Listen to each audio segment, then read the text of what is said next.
Welcome to my channel. महत्त्वाची सूचना. या व्हिडिओमधील सर्व माहिती केवळ शैक्षणिक उद्देशानं दिलेली आहे. ही कोणत्याही प्रकारची गुंतवणूक सल्ला नाही. गुंतवणूक करण्यापूर्वी कृपया स्वतःचा अभ्यास करा किंवा आपल्या आर्थिक सल्लागाराचा सल्ला घ्या. या व्हिडिओतील माहितीवर आधारित घेतलेल्या कोणत्याही निर्णयासाठी आम्ही जबाबदार राहणार नाही. धन्यवाद. कल्पना करा की एका कंपनीने त्यांच्या निव्वळ नफ्यात तब्बल 126% प्रचंड मोठी वाढ जाहीर केली आहे.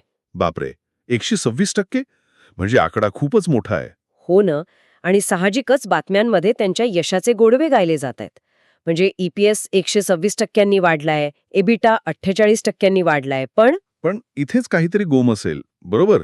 अगदी बरोबर. जेव्हा आपण या आकड्यांच्या आत डोकावून पाहतो तेव्हा एक वेगळंच सत्य समोर येतं.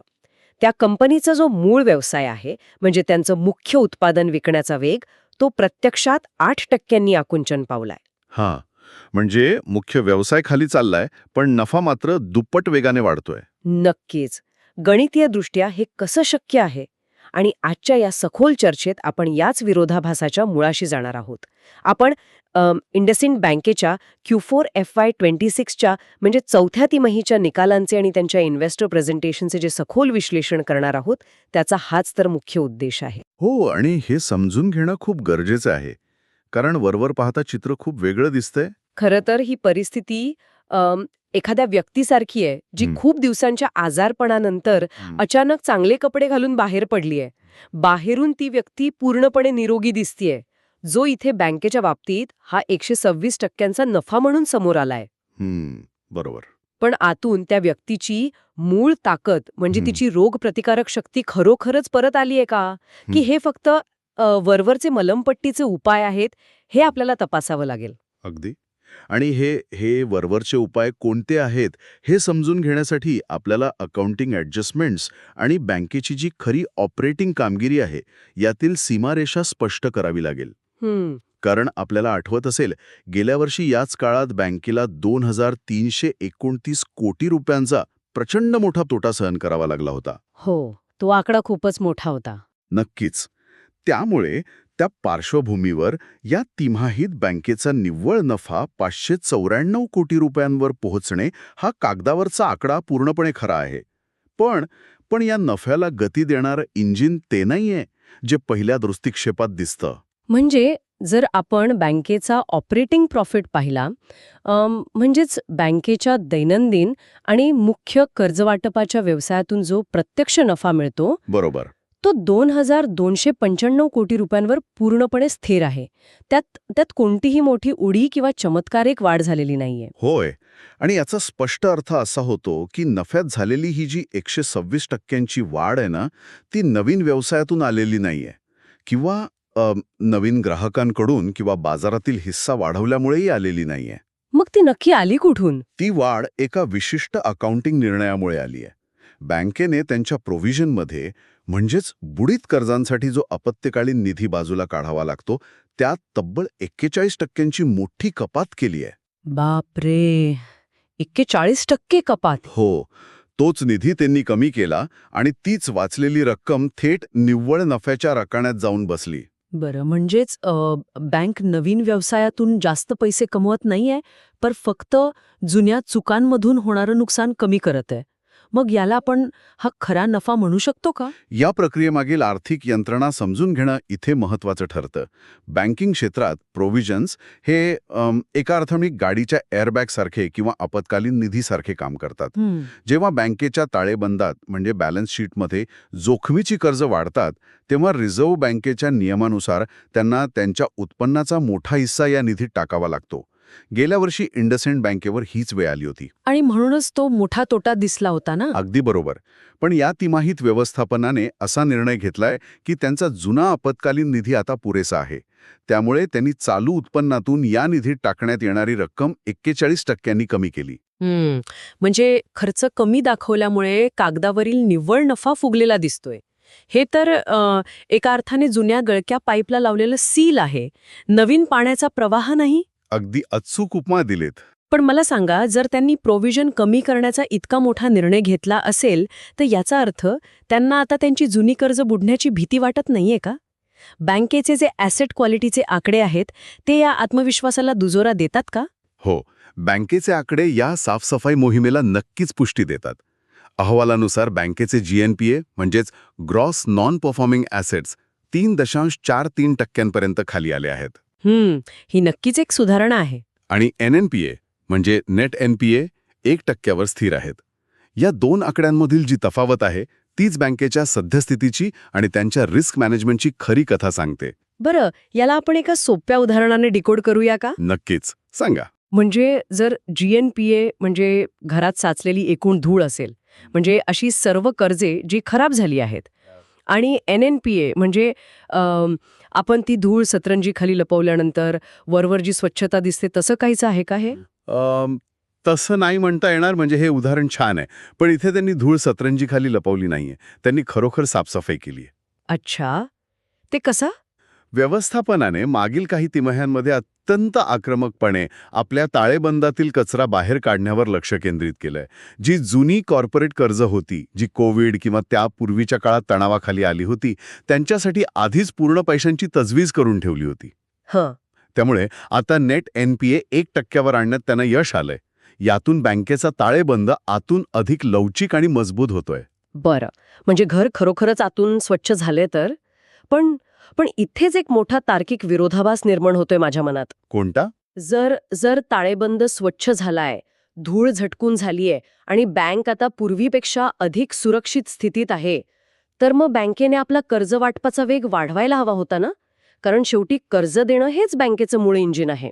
अगदी बरोबर. पण आकडेवारी पाहता परिस्थिती नेमकी उलटी दिसतीये. बँकेच्या एकूण कर्ज वाटपात म्हणजेच लोन बुकमध्ये तब्बल 8% मोठी घसरण नोंदवली गेलीये. ठेवींमध्ये वार्षिक 3% घट झालीये. आणि महसुलाचा आकडा मागील तिमाहीच्या 11,373 कोटींवरून खाली घसरून 11,005 कोटींवर आलाय. जर बँक खरोखरच निरोगी होतीये, तर त्यांचा मुख्य व्यवसाय आकुंचन का पावतोय? या घसरणीमागे श्रिंक टू सेफ्टी ही एक अत्यंत विचारपूर्वक आखलेली रणनीती आहे. श्रिंक टू सेफ्टी म्हणजे सुरक्षिततेसाठी आकुंचन पावणं. हो, भूतकाळात बँकिंग क्षेत्रानं आणि विशेषतः इंडसइंड बँकेनं कॉर्पोरेट कर्ज क्षेत्रात खूप मोठा धोका पत्करला होता.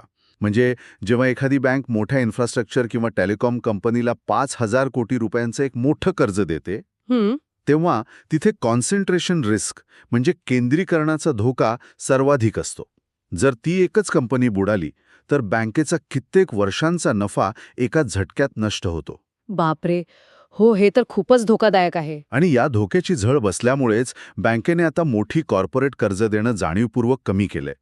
जोखीम टाळण्यासाठी ते स्वतःहून कॉर्पोरेट कर्ज क्षेत्रातून अंग काढून घेत आहेत. आणि म्हणूनच त्यांचं एकूण लोन बुक 8% आकुंचन पावलंय. म्हणजे कॉर्पोरेट क्षेत्रातून अंग काढून घेताना ते आपला मोर्चा नेमका कुठे वळवत आहेत? कारण व्यवसाय तर चालवावाच लागेल. नक्कीच. ते आता रिटेल कर्ज म्हणजेच रिटेल लोन्स क्षेत्रावर आपलं लक्ष आणि भांडवल केंद्रित करत आहेत. सध्या बँकेच्या एकूण कर्ज वाटापापैकी 52% वाटा हा रिटेल कर्जांचा आहे. अच्छा, म्हणजे वैयक्तिक कर्जे आणि तत्सम गोष्टी. हो, यामध्ये वैयक्तिक कर्जे, दुचाकी आणि चारचाकी वाहनांसाठीची कर्जे आणि क्रेडिट कार्ड्स यांचा समावेश होतो. यामागील मुख्य तत्व हे जोखीम विभागणीचं आहे. म्हणजे थोडक्यात एकाच कंपनीला 5,000 कोटी रुपये देण्याऐवजी 50,000 वेगवेगळ्या व्यक्तींना प्रत्येकी 1,00,000 रुपयांचं कर्ज देणं बँक अधिक सुरक्षित मानते. अगदी अचूक. कारण हे सर्व 50,000 लोक एकाच दिवशी कर्ज बुडवतील याची शक्यता गणितीयदृष्ट्या शून्याच्या जवळ असते.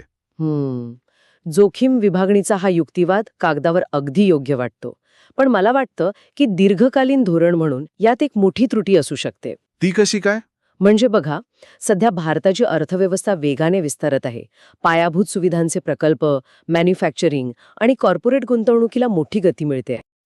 अशा वाढत्या अर्थव्यवस्थेत जर इंडसइंड बँकेचे कर्ज वाटपाचं मूळ इंजिन केवळ कॉर्पोरेट कर्जांच्या भीतीपोटी 8% लहान होत असेल, तर ते दीर्घकाळात बाजारात आपला टिकाव कसा धरणार?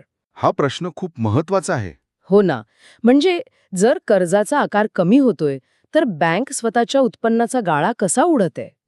इथूनच त्यांच्या उत्पन्नाचं दुसरं आणि अधिक फायदेशीर समीकरण सुरू होतं. कर्जाचा आकार कमी होत असला तरी बँकेचं निव्वळ व्याज उत्पन्न, ज्याला आपण NII म्हणजेच नेट इंटरेस्ट इन्कम म्हणतो, ते तब्बल 43% वाढले आहे. 43%? हे कसं शक्य झालं? NII म्हणजे बँकेने कर्जदारांकडून वसूल केलेलं व्याज आणि ठेवीदारांना दिलेलं व्याज यातील फरकाची रक्कम. कर्जवाटप कमी होऊनही हा आकडा 43% वाढणं हे दर्शवतं की बँक आता जास्त मार्जिन असलेल्या म्हणजे जास्त नफा देणाऱ्या कर्जांवर लक्ष केंद्रित करतेय. हां, आता समजलं. हे समीकरण अगदीच स्पष्ट आहे. मोठ्या कॉर्पोरेट कंपन्या बँकांकडून अत्यंत कमी व्याजदराने कर्जे मिळवतात, कारण त्यांच्याकडे वाटाघाटी करण्याची म्हणजे निगोशिएट करण्याची ताकद असते. बरोबर. याउलट रिटेल ग्राहकांना वैयक्तिक कर्ज किंवा क्रेडिट कार्डवरील कर्जासाठी 14 ते 18% किंवा त्याहूनही अधिक व्याज द्यावं लागतं. अगदीच असंच. म्हणजेच बँक आता पूर्वीपेक्षा कमी लोकांना कर्जे देतीये, हां. पण त्या प्रत्येक कर्जामागे मिळणारा नफ्याचा टक्का त्यांनी लक्षणीयरित्या वाढवलाय. हो, कमी गाड्या विकून प्रत्येक गाडीवरील मार्जिन दुप्पट करण्यासारखा हा प्रकार आहे. आणि हे हाय मार्जिन रिटेल ग्राहक मिळवण्यासाठी बँकेला आता भौतिक शाखांवर म्हणजे फिजिकल ब्रँचवर अवलंबून राहण्याची गरज उरलेली नाही. म्हणजे त्यांचा ओढा डिजिटलकडे वाढलाय. नक्कीच. अहवालातील एका अत्यंत महत्त्वाच्या आकड्यानुसार बँकेच्या इंडी म्हणजे INDIE या डिजिटल ॲपचे आता 28 लाखांहून अधिक युजर्स झाले आहेत. बापरे, 28 लाख! हो. सध्याच्या बँकिंग क्षेत्रात नवीन ग्राहक मिळवण्याची लढाई आता शहरांच्या चौकात नसून स्मार्टफोनच्या स्क्रीनवर लढली जातीये. नवीन पिढीला आकर्षित करण्यासाठी हे डिजिटल प्लॅटफॉर्म्स अत्यंत कमी खर्चात मोठी व्याप्ती देतात. 28 लाख युजर्स मिळवणं हा नक्कीच एक उत्तम आकडा आहे. पण मला सांगा, नुसतं ॲप डाउनलोड करणं आणि ॲपवरून प्रत्यक्ष बँकिंग व्यवहार करणं यात खूप मोठा फरक असतो ना? हो, खूप मोठा फरक असतो. डिजिटल जगात ग्राहकांची ब्रँड लॉयल्टी अत्यंत कमी असते. कोणताही ग्राहक अवघ्या 3 क्लिक्समध्ये दुसऱ्या बँकेच्या ॲपवर जाऊ शकतो. अगदी खरंय. मग ह्या 28 लाख युजर्सचे प्रत्यक्ष फायदेशीर ग्राहकांमध्ये, ज्याला आपण मॉनिटायझेशन म्हणतो, त्यात रूपांतर करण्याचं मोठं आव्हान बँकेसमोर असेलच. नक्कीच आहे. आणि म्हणूनच बँकेने केवळ तांत्रिक बदल न करता आपल्या लीडरशिपमध्ये म्हणजे नेतृत्वाच्या पातळीवर मोठे फेरबदल केले आहेत. डिजिटल प्रगती आणि रिटेल क्षेत्रातील विस्तारासाठी बँकेने बाजारातील अत्यंत अनुभवी आणि वरिष्ठ अधिकाऱ्यांची नियुक्ती केली आहे. अच्छा, म्हणजे हे नवीन लोक ती जबाबदारी घेतील. हो. या नवीन नेतृत्वावर मुख्य जबाबदारी हीच आहे की डिजिटल ॲपद्वारे आलेल्या ग्राहकांना केवळ सेव्हिंग अकाउंट पुरतं मर्यादित न ठेवता त्यांना क्रेडिट कार्ड, म्युच्युअल फंड किंवा इतर कर्ज उत्पादने विकून क्रॉस सेलिंगच्या माध्यमातून बँकेशी दीर्घकाळ जोडून ठेवणं. बरं. आता आपण आत्तापर्यंत पाहिलेल्या या सर्व धाग्यांची सांगड घालून एका ठोस निष्कर्षापर्यंत पोहोचूया. नक्कीच. आपण पाहिलं की नफ्यात 126% मोठी वाढ झाली आहे, पण ती प्रोव्हिजन कमी केल्यामुळे. बँकेची ॲसेट क्वालिटी सुधारली आहे आणि ताळेबंद स्वच्छ झालाय, पण कॉन्सन्ट्रेशन रिस्क टाळण्याच्या प्रयत्नात एकूण कर्ज व्यवसाय 8% घसरलाय. बरोबर. युजर्सची नोंद झाली आहे. पण जेव्हा आपण बँकेच्या आर्थिक कार्यक्षमतेचा अंतिम आणि सर्वात महत्त्वाचा निकष पाहतो, म्हणजेच ROE, रिटर्न ऑन इक्विटी, तेव्हा तो आकडा अवघा 3.6% असल्याचं समोर येतं. आणि बँकेच्या कामगिरीचं खरं मूल्यमापन याच 3.6% ROE मध्ये दडलेलं आहे. ते कसं काय? ROE म्हणजे भागधारकांच्या भांडवलाचा वापर करून बँक किती कार्यक्षमतेनं नफा कमवत आहे याचं परिमाण. भारतातील एका चांगल्या, उत्तम प्रकारे चालणाऱ्या बँकेचा ROE साधारणतः 15% आसपास असतो. आणि यांचा फक्त 3.6% आहे. हो. या तुलनेत हा आकडा स्पष्ट करतो की जरी त्यांनी जुने खड्डे भरले असले तरी बँकेचं भांडवल अजूनही पुरेशा वेगाने आणि क्षमतेने काम करत नाहीये. जुन्या तोट्यांचं ओझं आणि सध्याच्या संक्रमण काळातील संथपणा याचा हा थेट परिणाम आहे. म्हणूनच कदाचित बाजारातील बहुतांश तज्ज्ञांनी या निकालांना ॲव्हरेज इम्प्रूव्हिंग असं रेटिंग दिलंय. अगदी बरोबर. या निकालांचे बाजारातील पडसाद कसे उमटतील याचं गणितही रंजक असे. म्हणजे अल्पमुदतीत जेव्हा शेअर बाजार उघडेल तेव्हा ट्रेडिंग अल्गोरिदम्स आणि फक्त बातम्यांचे मथळे वाचणारे लोक 126% नफा वाढ आणि वाढलेला EPS पाहतील. यामुळे शेअरच्या किमतीत तात्पुरती तेजी येण्याची शक्यता नाकारता येत नाही. हो, अल्पमुदती तसं होऊ शकतं. पण बाजारातील जे दीर्घकालीन गुंतवणूकदार आहेत किंवा ज्या संस्थात्मक गुंतवणुकीवर बँकेचं खरं भवितव्य अवलंबून आहे, ते फक्त बॉटम लाईन म्हणजे निव्वळ नफा पाहून निर्णय घेत नाहीत. ते नक्कीच आतले आकडे पाहतील. हो, ते थेट त्या 8% कर्जघटनेवर आणि या 3.6% ROEवर बोट ठेवतील. इंडसइंड बँकेला पुन्हा एकदा शेअर बाजारात प्रीमियम व्हॅल्युएशन मिळवण्यासाठी फक्त श्रिंक टू सेफ्टीच्या टप्प्यातून बाहेर पडून चालणार नाही. त्यांना हे सिद्ध करावं लागेल की त्यांचं नवीन रिटेल आणि डिजिटल इंजिन खरोखरच बँकेच्या एकूण कर्ज वाटपात शाश्वत आणि भरीव वाढ करू शकतं. जोवर हा ROE 2 अंकी संख्येत स्थिरावत नाही, तोवर हा रिकव्हरीचा प्रवास पूर्ण झाला असं म्हणता येणार नाही. म्हणजे एकंदरीत परिस्थितीचा आढावा घेतला तर हे स्पष्ट होतं की बँकेने आपली बुडणारी बोट सावरली आहे. त्यांनी बोटीला पडलेली छिद्रे शोधून ती बुजवली आहेत आणि आत आलेलं पाणी बाहेर काढलंय. आता ही बोट बुडण्याची शक्यता नाही. नक्कीच. पण ही बोट वेगाने पुढे कशी न्यायची हे इंजिन अजून त्यांना पूर्ण क्षमतेने सुरू करता आलेलं नाही. इंडसइंड बँकेचा हा रिकव्हरीचा प्रवास निश्चितपणे एक मॅरेथॉन आहे. ती कोणतीही 100 मीटरची शर्यत नाही. बँकेने ट्रॅकवर राहणं आणि टिकून राहणं ही सध्याची सर्वात मोठी जमेची बाजू आहे. हो, आणि पुढील काही तिमाहींचे निकाल हे ठरवतील की नवीन नेतृत्वाखाली ही बँक आपला कॉर्पोरेट ते रिटेल हा बदल बाजारातील आपला हिस्सा न गमावता किती यशस्वीरित्या पूर्ण करू शकते. अगदी. या प्रक्रियेवर केवळ गुंतवणूकदारांचेच नाही तर संपूर्ण बँकिंग क्षेत्राचे लक्ष असणार आहे. आणि याच कॉर्पोरेट ते रिटेल संक्रमणाच्या मुद्द्यावरून मला एका अतिशय महत्वाच्या आणि थोडा विचार करायला लावणाऱ्या व्यापक धोक्याकडे लक्ष वेधायचं आहे. कोणता धोका? आजच्या या सखोल विश्लेषणात आपण पाहिलं की इंडसइंड बँक स्वतःला सुरक्षित ठेवण्यासाठी मोठ्या कॉर्पोरेट कर्जांपासून दूर पळत आहे आणि जोखीम विभागणीच्या नावाखाली रिटेल कर्ज तसेच ॲप आधारित इन्स्टंट कर्जांकडे धावत आहे. पण आजच्या घडीला भारतातील जवळपास प्रत्येक बँक नेमकं हेच करत आहे. खरंय. सर्वच बँका कॉर्पोरेट कर्जांना घाबरून रिटेल बँकिंग नावाच्या एकाच डब्यात गर्दी करत आहेत. दर महिन्याला ॲप्सच्या माध्यमातून लाखो असुरक्षित वैयक्तिक कर्ज, नवीन क्रेडिट कार्ड्स आणि बाय नाव पे लेटर सारख्या योजनांचा अक्षरशः पूर आलाय. हो, हे सगळीकडेच दिसतंय आजकाल. मग मला हा प्रश्न पडतो की जेव्हा बँकिंग क्षेत्रातील सर्वच्या सर्व जहाजे एकाच दिशेने प्रवास करू लागतात आणि एकाच सुरक्षित मानल्या जाणाऱ्या ग्राहकामागे धावतात, तेव्हा त्या अतिगर्दीमुळे आणि अटीतटीच्या स्पर्धेमुळे तेच सुरक्षित क्षेत्र भविष्यातील सर्वात मोठा आर्थिक बुडबुडा म्हणजे रिस्क बबल बनण्याचा धोका निर्माण होतो का? हा विचार करण्यासारखा नक्कीच एक मोठा मुद्दा आहे. हो ना? म्हणजे भूतकाळातील जखमांवर उपाय म्हणून बँका आज जी रिटेल कर्जांची रणनीती वापरत आहेत, तीच रणनीती उद्याच्या नव्या बँकिंग संकटाची पायाभरणी तर करत नाही ना. ॲपवरून अगदी काहीच सेकंदात मिळणाऱ्या कर्जाच्या प्रस्तावामागे हा व्यापक आर्थिक धोका असू शकतो याचा विचार नक्की करायला हवा. आणि याच एका महत्त्वाच्या विचारासोबत आजची ही सखोल चर्चा आपण इथेच थांबूया. व्हिडिओ आवडला असेल तर लाईक करा आणि अशाच युजफुल व्हिडिओसाठी चॅनलला सबस्क्राईब करायला विसरू नका.